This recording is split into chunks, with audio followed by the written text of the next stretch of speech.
सबैजनालाई नमस्ते। म यसु श्रेष्ठ। म चाहिँ बालबालिकाको लागि काम गर्छु अनि बाल साहित्य लेख्छु। बालकथा वाचन, भित्तिपत्रिका जस्ता कुराहरूको ट्रेनिङ पनि गराउँछु। शिक्षक शिक्षिका अनि अभिभावकहरूसँग पनि मैले काम गरिरहेको हुन्छु। पाँचवटा किताब चाहिँ सिफारिस गर्नुपर्दा अथवा पढ्नुपर्दा भन्ने कुराहरू चाहिँ रहेको छ। मलाई पाँचवटा किताब भन्नुपर्दा चाहिँ असाध्यै गाह्रो हो, किनभने समुद्रबाट चाहिँ त्यो समुद्रमा त धेरै थोक हुन्छ, अब त्योबाट कसरी निकाल्ने भन्ने चाहिँ मलाई चाहिँ एक किसिमको गुमराह चाहिँ छ। मलाई सबै जसो किताबहरू मन पर्छन्। अब मैले पढेकाहरू राम्रा किताबहरू नै पढिरहेको हुन्छ, तर त्यो मध्ये पनि मलाई यो किताब चाहिँ पढ्नुहोस् अथवा पढ्दा हुन्छ, राम्रो छ भनेर भन्नुपर्दा चाहिँ पहिलो चाहिँ मलाई नेपालको राम्रो लेखिका हुनुहुन्छ अनुराधा। उहाँ चाहिँ बाल साहित्यमा धेरै नै काम गर्नुहुन्छ।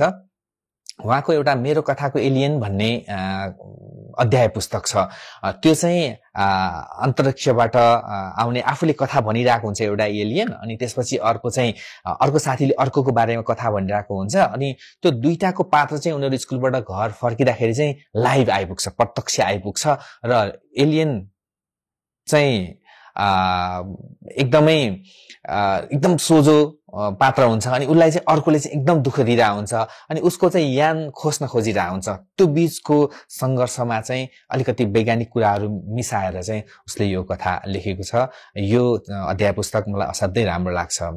दोस्रो भन्नुपर्दा चाहिँ मलाई सौरभ किरण श्रेष्ठ दाईको म र बुद्ध भन्ने एउटा यो पनि अध्याय पुस्तक जस्तै छ, तर यसलाई उपन्यास पनि भन्नुहुन्छ उहाँहरूले।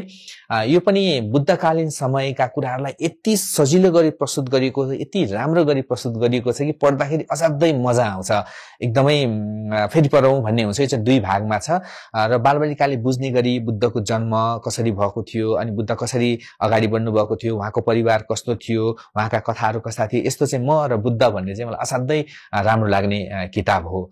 अर्को चाहिँ मलाई एउटा स्कट अर्डेलको चाहिँ island of the blue dolphin भन्ने छ। त्यो पनि मलाई असाध्यै छुन्छ मनमा। त्यो मेरो लाइब्रेरीमा चाहिँ त्यो मैले पहिलो लहरमा राखेको छु मैले त्यो किताबलाई।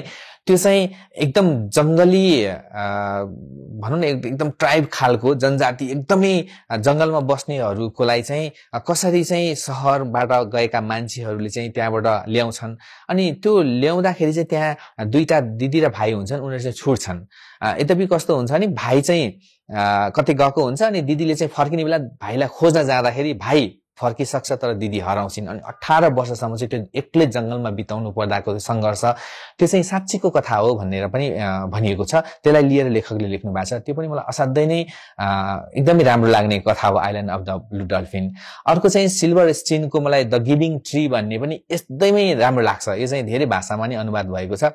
यो चाहिँ हामी सानो हुँदा हामीलाई रुखले कसरी सहयोग गरिरहेको हुन्छ, फल दिएर हैन, अनि त्यसै अलि ठुलो भएपछि छाहारी दिएर कसरी गरिरहेको हुन्छ, र अन्तिममा उसलाई चाहिँ बुढो भएपछि म चाहिँ एकदमै गाह्रो भयो, अब मलाई तिमीले कसरी सहयोग गर्न सक्छौ भन्दाखेरि काटेर शुद्ध उसले सहयोग गरेको छ र ऊ एकदम थकित भएपछि उसको त्यो बाँकी रहेको भागलेसम्म उसलाई चाहिँ सहयोग गरेको छ। यो पनि मलाई असाध्यै नै एकदमै राम्रो लाग्छ। अर्को चाहिँ एउटा जापानिज लेखिका हुनुहुन्छ तेचिगो कोरियानागी भन्ने, त्यो चाहिँ तोत्तो चान हो।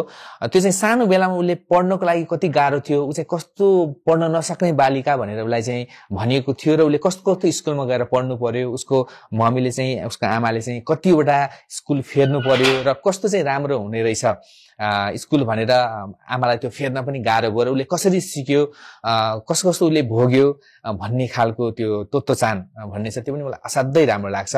यसरी यो किताबहरू चाहिँ एकदमै राम्रो लाग्ने किताबहरू हो। यी बाहेक पनि धेरै किताबहरू छन् जसले चाहिँ एकदमै मन छुन्छन् र किताब पढेपछि मेरा व्यवहारहरू पनि कतिपय परिवर्तन भएका छन्, अनि मैले बनाउने बुद्धिहरू पनि कतिपय परिवर्तन भएका छन्। त्यो समाजमा कसरी व्यवहार गर्नुपर्छ भन्ने पनि कतिपय कुराहरू मैले जानेको छु। त्यसरी ज्ञान, शिक्षा, चेतना, यसको अभिवृद्धिको लागि, सकारात्मक सोचको लागि चाहिँ किताबहरू पढ्नुपर्छ र यी किताबहरू सहित सबै धेरै किताबहरू पढ्नुहोस् भन्ने मेरो अनुरोध सहित मेरा कुरा सुन्नु भएकोमा यहाँहरूलाई धेरै धेरै धन्यवाद छ। हस्, नमस्ते।